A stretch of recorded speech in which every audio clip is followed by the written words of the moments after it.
Alors, je disais que c'est une grande satisfaction les résultats de ce soir, parce que l'idée c'était quand même de passer 15 élus au conseil municipal, d'avoir 15 élus au conseil municipal.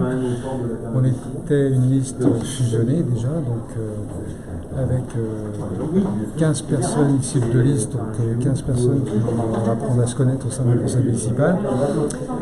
Et ce résultat va nous permettre de travailler dans de très bonnes conditions, sans aucune division de départ.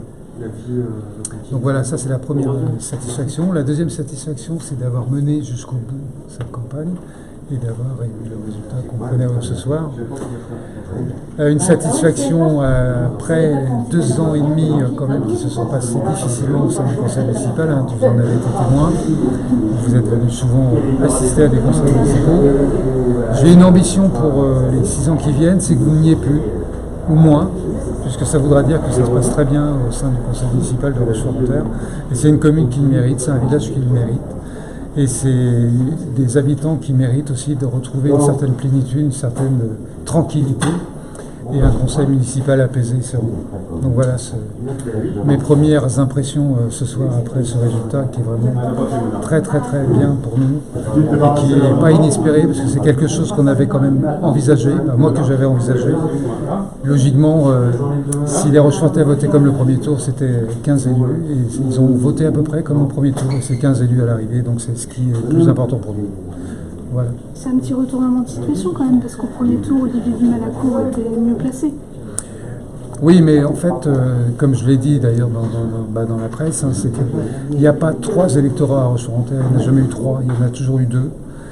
Et on l'a bien vu avec la fusion des 2 listes, on était assez proche au niveau du programme, même si au niveau de la philosophie, comme je l'ai dit, ou alors au niveau des aspects pratique, de la mise en place, la détermination de certains projets. On était un peu différents, mais il y avait quand même une base à peu près identique, et ce qui nous différenciait de la liste de M. Dumalacour. Donc on est revenu à des choses normales avec ce deuxième tour. On est revenu avec une situation que Rochefort a toujours connue, c'est-à-dire une liste d'un côté et une liste de l'autre. Et les Rochefortais ont voté pour une liste fusionnée parce que c'est ce qu'ils avaient voté exactement de la même manière au premier tour, mais sur 2 listes différentes. Ça va faire bizarre, pas d'opposition à Rochefort.